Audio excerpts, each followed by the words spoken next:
హల్లెలూయా. దేవునికి స్తోత్రం. మన ప్రభువైన యేసు క్రీస్తు నామములో మీకు శుభములు. Good morning. ఒక చిన్న ప్రార్థనతో మరొకసారి ఆయన మాటను ధ్యానిద్దాం. పరిశుద్ధుడా, నీకు వందనములయ్యా. నీ మాటలు జీవపు ఊటలు, నీ మాటలు సజీవమైనవి గనుక మా అంతరంగాలను పరిశీలించగలిగిన, పరిశుద్ధపరచగలిగిన శక్తి నీ మాటలో ఉందని నమ్ముతున్నాము. మాటలాడుమని క్రీస్తు నామములో అడుగుచున్నాను తండ్రి, ఆమేన్. ఎలా ఉన్నారండి? బాగున్నారా? బాగున్నామంటారు, మళ్ళీ కాసేపు ఉంటే ఎన్నో బాధలు చెప్తారు కదండి. ఉతపదం అయిపోయింది బాగున్నాం అనటం. కానీ ఈ లోకంలో మనం ఉన్నప్పుడు అన్నీ బాగుంటాయి, ఎప్పుడూ ఒకేలాగా ఉంటాం అని అనుకోవటం అజ్ఞానం అండి. ఎప్పుడూ సంతోషంగా ఉండలేము, ఎప్పుడూ ఏడుస్తూ కూర్చోవడం అవసరమూ లేదు. ఎప్పుడూ ఒకే స్థితిలో ఉండటం అనేది దేవుని పద్ధతి కానే కాదు. దిన అభివృద్ధి కలుగు చేయవాడు మన ప్రభు.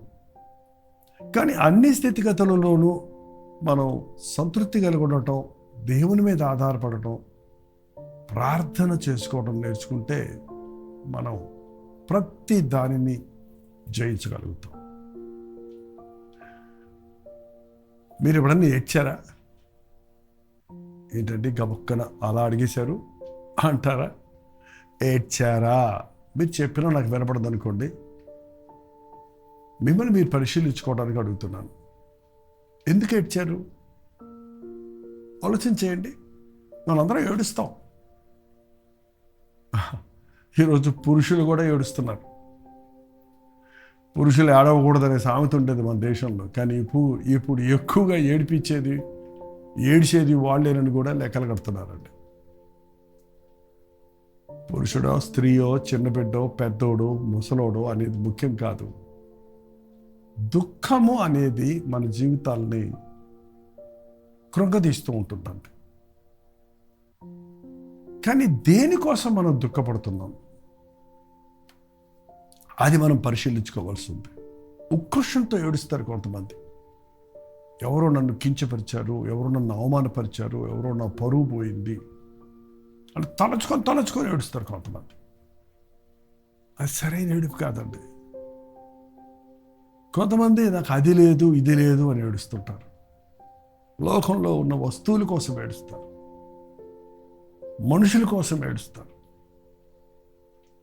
సరే, మనకు నొప్పి కలిగినప్పుడు ఏడుపు రావటం అనేది సహజమే. శరీరంలో బాధ కలిగినప్పుడు ఆ బాధతో ఏడుస్తారు.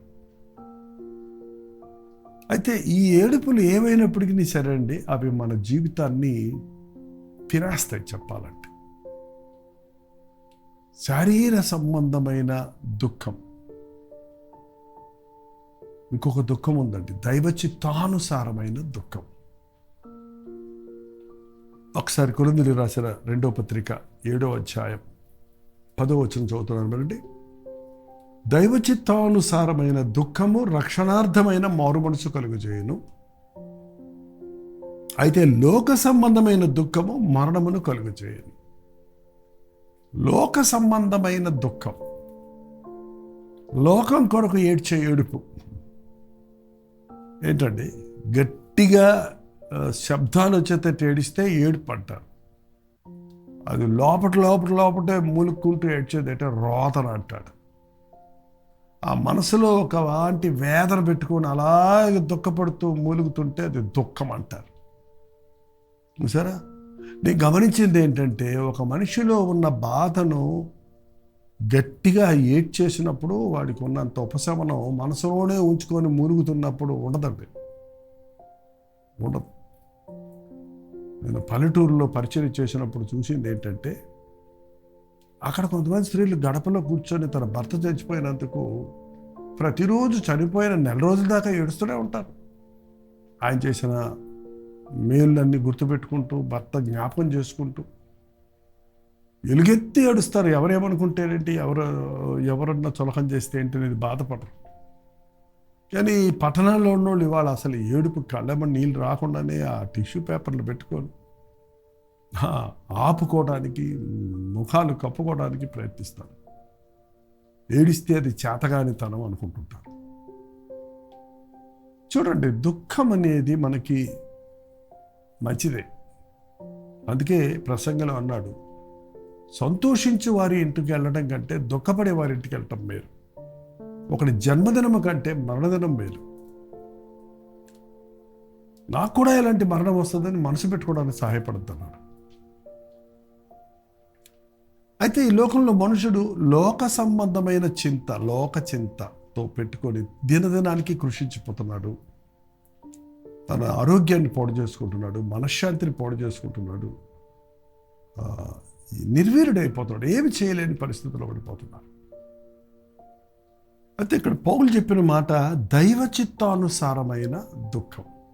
ఈ కొరింథీ సంఘానికి పౌలు ఈ రోజుల్లాగా ప్రసంగాలు చేయడానికి ఆయన కుదిరేది కాదు. ఒక స్థలంలో ఉండేవాడు కాదు. ఒకే స్థలంలో ఉండి ఇలాగ లైవ్ ఇవ్వడానికి ఆ రోజుల్లో వీలు లేదు. కాబట్టి ఉత్తరాలు రాసి పంపించేవాడు. ఈ కొరింథీ సంఘంలో కొన్ని జరుగుతున్న తప్పుల గురించి వారిని ఒప్పించటానికి లేఖనాలలో సారాన్ని చూపించి దేవుడు ఆశించిన స్థాయిలో మీరు లేరన్న విషయాన్ని వక్కాణించి వాళ్ళని గద్దించి దిద్ది వాళ్ళకి ఉత్తరాలు రాసినప్పుడు వాళ్ళల్లో కొంతమంది పశ్చాత్తాపడ్డారు, దుఃఖపడ్డారు. అవును, నిజమే అని వారి తప్పును తెలుసుకొని పశ్చాత్తాపడ్డప్పుడు పౌలు అంటున్నాడు, మీరు దుఃఖపడితేరని సంతోషించడం లేదు, కానీ మీరు దుఃఖపడి మారు మనసు పొందుతారని ఇప్పుడు సంతోషిస్తున్నాను. ఎలాగనగా ఏ విషయంలో మా వల్ల మీకు నష్టం పొందకుండాకై దైవ చిత్తానుసారముగా దుఃఖపడింది. పరిశుద్ధాత్ముడు మనల్ని ఒప్పిస్తాడండి. మన తప్పులు మనం ఒప్పించబడుతున్నప్పుడు ఒప్పుకుంటే ఆ పశ్చాత్తాపం అంటారు. మన మంచి మాట మనకి బైబిల్లో ప్రభు చెప్పిన మాట, మారు మనసు, పశ్చాత్తాపం, రిపెంట్. ఈ రోజుల్లో ఈ బోధలు వినపడటం లేదు, మనుషులకి ఈ అనుభవాలు కలగటం లేదు. దేవుడు మేలు చేశాడు, ఆశ్చర్యాలు చేశాడు, అలలుయ అలలుయ అంటున్నారే కానీ గుండె కదిలిందా? నీ పాపము ఒప్పుకోలు కలిగిందా? నీలో ఉన్న రహస్య పాపాలు గురించిన గ్రహింపు నీకు కలిగిందా? ఒప్పుకోలు కలిగిందా? నువ్వు చేసిన తప్పులను గుర్తు చేసుకొని పశ్చాత్తాపడుతున్నావా?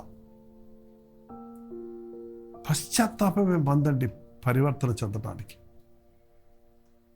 నీ దుఃఖం నివారణ కావాలంటే నీవు దైవ చిత్తానుసారంగా దేవుడు నిన్ను ఒప్పించిన విషయాలు ఒప్పుకొని పశ్చాత్తాపడ్డప్పుడు దానికి ఒక పులి స్టాప్ ఉంది. ఇక చూడండి, దైవ చిత్తానుసారమైన దుఃఖము రక్షణార్థమైన మారు మనసును కలుగజేస్తుంది.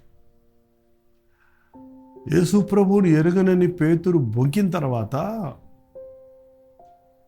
యేసు ప్రభు పేతురు వైపు చూచినప్పుడు, ఒప్పించబడినప్పుడు, తన తప్పును గ్రహించుకున్నప్పుడు వెలుపలికి పోయి సంతాపపడి ఏడ్చాడటండి. నిజమే కదా, నేను ప్రాణం పెడతానికి సిద్ధమని చెప్పి ఆయన ఎవరో నేను ఎరగనని బొంకానే అని మళ్ళీ తలంచుకొని ఏడ్చి ఎవరయ్యా, నేను బలహీనున్నయ్యా అని ప్రభు దగ్గర ఒప్పుకున్నాడు. కాబట్టి దాన్నే ఉందిలే, అందరూ శిష్యులు చేశారనో అదోనో ఇదోనో అనుకోకుండా మళ్ళీ ఎన్నడూ పేతురు ప్రభువుని ఎరగనని బొంకలేదండి. కొట్టినా, హింసించిన, సిలువరికి సిలువ వేసినా కూడా ప్రభు కొరకే చనిపోయాడు. దైవ చిత్తానుసారంగా మనం దుఃఖపడ్డప్పుడు మారు మనసు వస్తుంది. మారు మనసు అంటే మనసు మారిపోతుంది. ఇక నీవు చేసిన పాత పనులు చెయ్యవు, పాత పాపానికి నీకు చోటు ఉండదు. నీ హృదయం మారిపోద్ది. హృదయంలో పాపానికి స్పందన ఉండదు. ఇక పాపం కొరకు ఆశ ఉండదు. ఇక అది యేసు ప్రభు ఇచ్చే నూతన జీవితం. దైవ చిత్తానుసారంగా నీవు దుఃఖపడ్డప్పుడు మారు మనసు కలుగుతుంది. మారు మనసు దుఃఖము పుట్టించదు. మళ్ళీ ఏడవరిక అవసరం లేదు. ఇక అయితే ఈ లోక సంబంధమైన దుఃఖము మరణమును కలుగజేస్తుంది. బెంగ పెట్టుకొని ఏడుస్తుంది అనేవారి పూర్వకాలంలో. ఒక విషయాన్ని మళ్ళీ తలంచుకుంటూ లోకంలో మనుషుల కొరకో, వస్తువుల కొరకో, పోయిన డబ్బు కొరకో, పోయిన ఆస్తి కొరకో, పోయిన పరువు కొరకో ఏడుచుకుంటూ కూర్చునేవాళ్ళు కృషించిపోతారండి. శరీరం అనారోగ్యాల పాలైపోద్ది, మంచం పడతారు, చనిపోతారు. లోక సంబంధమైన దుఃఖం ఉంటుంది. లోక సంబంధమైన దుఃఖము పశ్చాత్తాపాన్ని కలుగజేయదు, మారు మనసు కలుగజేయదు. స్వీయ పరితాపంతో ఏడుస్తావు, దానివల్ల ఏ ప్రయోజనం లేదు. చివరికి నిత్య నరకానికి కూడా వెళ్ళిపోవాల్సి వస్తుంది. నువ్వు తప్పు చేసినప్పుడు, తప్పు చేశానని అందరికీ తెలిసిందనే బాధ వేరు, తప్పు చేశానే అనే బాధ వేరండి. మీ తప్పును ఎవరన్నా ఎత్తి చూపించారే అనే బాధ, దుఃఖం వేరు. అయ్యో నేను అందరినీ మోసం చేసి ఈ తప్పు చేశానే అని పశ్చాత్తాపం వేరు. దైవ చిత్తానుసారమైన పశ్చాత్తాపం ఎవరో ఏదో అన్నారని కాదు, కానీ నేనే అందరికీ అభ్యంతరంగా ఉన్నాను, నేనే దేవునికి విరోధంగా తప్పు చేశానని నీ తప్పును గ్రహించుకోవడం. ఎప్పుడైనా సరే మీరు గుర్తుపెట్టుకోండి, పాపానికి విరుగుడు పశ్చాత్తాపం, కన్నీటి ప్రార్థన, ఒప్పుకోను. పాపం చేశాను అని గిల్టీతో మీరు అలాగే ఉన్నంతకాలం కృషించిపోతారు. ఒప్పుకొని విడిచిపెట్టినప్పుడు మారు మనసు పొందుతారు, రక్షణ అనుభవం పొందుతారు. లోక సంబంధమైన దుఃఖం దుఃఖిస్తున్నారు చాలామంది. దేవుడు ఇచ్చిన దాని గురించి ఆనందించక, దేవుడు ఇవ్వని దాని, లేని దానికోసం ఏడుస్తూ కూర్చుంటున్నారు. దైవచిత్తానుసారమైన దుఃఖము రక్షణార్థమైన మారు మనసు కలుగజేస్తుంది. 11వ వచనం కూడా చదువుతున్నాను, వినండి. మీరు దేవుని చిత్త ప్రకారం పొందిన ఈ దుఃఖము ఎట్టి జాగ్రత్తను, ఎట్టి దోష నివారణకైన ప్రతివాదమును, ఎట్టి ఆగ్రహమును, ఎట్టి భయమును, ఎట్టి అభిలాషను, ఎట్టి ఆసక్తిని, ఎట్టి ప్రతిదండనను మీలో పుట్టించునో చూడండి. ఎన్ని బెనిఫిట్స్ ఉన్నాయి, ఎన్ని మేలులు ఉన్నాయండి దైవ చిత్తానుసారంగా దుఃఖపడ్డప్పుడు. దైవ చిత్తానుసారంగా దేవుని చిత్త ప్రకారంగా పొందిన దుఃఖం వల్ల జాగ్రత్త కలిగి ఉంటాము,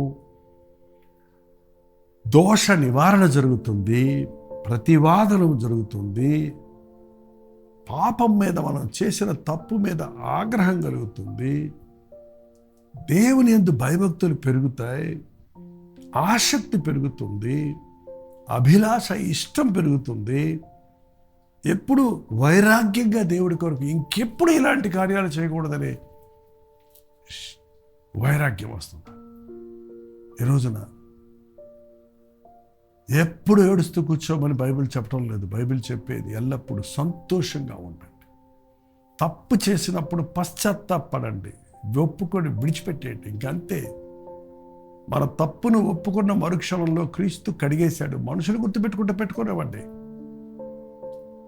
నీ గుర్తొస్తుంటే రాని, దాన్ని గద్దించి నామంలో నీ మనసాక్షి అపవాదిని వాడే గుర్తు చేస్తాడు మనకి. నా పాపములు క్రీస్తు రక్తములు కడగబడిపోయాయి, నేను పశ్చాత్తాపడ్డాను, ఒప్పుకున్నాను, విడిచిపెట్టేశాను. నా ప్రభు, నేనే నా చిత్తానుసారంగా నీ దోషములు తుడిచివేయుచున్నాను, మరి ఎన్నడూ జ్ఞాపకం చేసుకోనన్నారు. అది నిజమైన మారు మనసు. మరి ఇంకెప్పుడు చేసిన తప్పు చేయకుండా ప్రభు మనకు జయమిస్తాడండి. లోక సంబంధమైన వాటి కోసం ఏడవకండి. If all if you cry for the spiritual things. దుఃఖం అంటూ ఉంటే ఆధ్యాత్మికంగా, నేను ప్రభువా నీలాగా నేను లేనే, నన్ను చేయవా అని కన్నీరు గడిచి ప్రార్థించు. మన చుట్టూ ఎంతోమంది నశించిపోతున్నారు, నరకానికి వెళ్ళిపోతున్నారు. అట్టి వారి కొరకు కన్నీటితో, అయ్యా నన్ను రక్షించావు, వాడిని కూడా రక్షించని కన్నీటితో ప్రార్థించు. అంతేగా నిన్నెవరో ఏదో అన్నారని, నీకేదో లేదని, నీకేదో బాధ కలిగిందని, నిన్నెవరో కష్టపెట్టారన్నది ఆలోచన చేసుకుంటూ కుమిలి ఏడ్చి మరింతగా నీకు నష్టం కలుగు చేసుకోవద్దు. తప్పుందని తెలిస్తే పశ్చాత్తాపడు, ఒప్పుకో, విడిచిపెట్టు. క్రీస్తు రక్తంలో కడగబడ్డానని విశ్వసించు. సంతోషంతో, జాగ్రత్తతో, దేవుని యందు భయభక్తులతో, దేవుని కొరకు ఆసక్తితో, ఆధ్యాత్మిక జీవితంలో వర్ధిల్లుతూ ఆయన సాక్షులుగా జీవిద్దాం. ప్రార్థన. పరిశుద్ధుడ, ప్రేమగల తండ్రి, ఈ లోకంలో ఎన్నోసార్లు ఆయన లోక సంబంధమైన వాటి కొరకు మేము దుఃఖిస్తూ మా చుట్టూన్న వారిని బాధ పెడుతూ ఉన్నామయ్యా.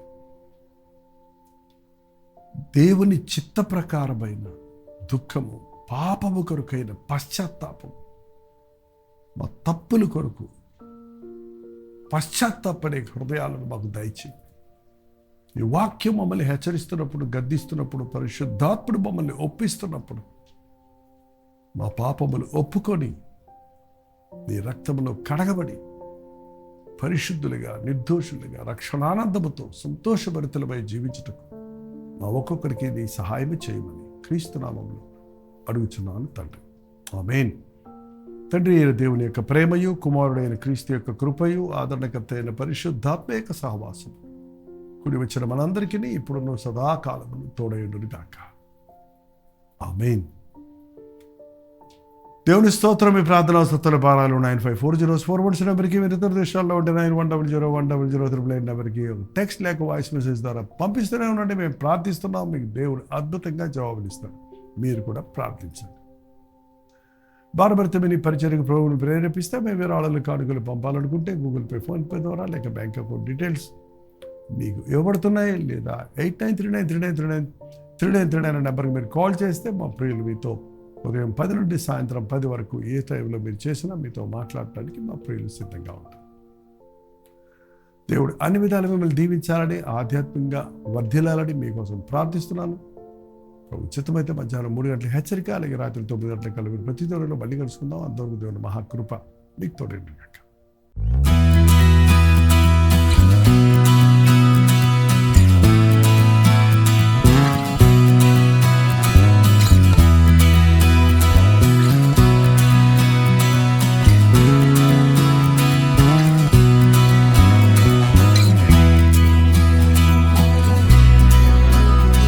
హల్లెలూయా. ఢిల్లీ పరిసర ప్రాంతాల్లో ఉన్న వారికి శుభవార్త. మరొకసారి మీ కొరకు ప్రత్యేకంగా 1 డే గెట్ టుగెదర్ను ఢిల్లీలో మార్చి 20వ తారీఖున ఏర్పాటు చేస్తున్నాం. మిమ్మల్ని ముఖాముఖిగా చూడాలని, మీకోసం ప్రార్థించాలని, పరీక్షలు రాస్తున్న వారికి, అనేక రకాల సమస్యలతో, చిక్కులతో, అనారోగ్యాలతో ఉన్న వారి కొరకు ప్రార్థించాలని, మరి ముఖ్యంగా కల్వరి దర్శనం అనే తెలుగు టీవీ కార్యక్రమాలు, హిందీ టీవీ కార్యక్రమాలు వీక్షిస్తున్న వారిని, తెలుగు వారిని, హిందీ వారిని కలవాలని, సోషల్ మీడియాల ద్వారా ఇప్పుడు రోజు తెలుగులోను అలాగే హిందీలోను ఉదయం 7 గంటలకి అనుదిన ధ్యానం అందించబడుతుంది. ఆధ్యాత్మికంగా మీరు బలపడుతున్నారని తెలియజేస్తున్నారు. ముఖాముఖిగా మిమ్మల్ని చూసి మీ లోపాలు తీర్చాలని, మిమ్మల్ని బలపరచాలని, ప్రభువుని స్తుతించాలని మార్చి 20వ తారీఖున మధ్యాహ్నం 2 గంటల నుంచి 5 గంటల వరకు, 6 గంటల నుంచి 10 గంటల వరకు 2 సెషన్స్గా ఈ 1 day get together Telugu, Hindi వారి కొరకు కూడా ఏర్పాటు చేయబడుతుంది. 2 భాషలు ఉంటాయి కనుక మీరు రండి, పాల్గొనండి, దైవాశీస్సులు పొందండి. చిరునామా గమనించండి. YWCA కాన్స్టంటైనా హాల్, గేట్ 1, గురుద్వారా బంగ్లా షాప్, అశోకా రోడ్, న్యూఢిల్లీ. ఇంకా ఈ విషయమై మీకు వివరాలు కావాలంటే 8939393939 అనే నెంబర్కి లేక కింద ఇవ్వబడినటువంటి నెంబర్లకు మీరు వాట్సాప్ చేయండి. తప్పకొస్తారు కదా.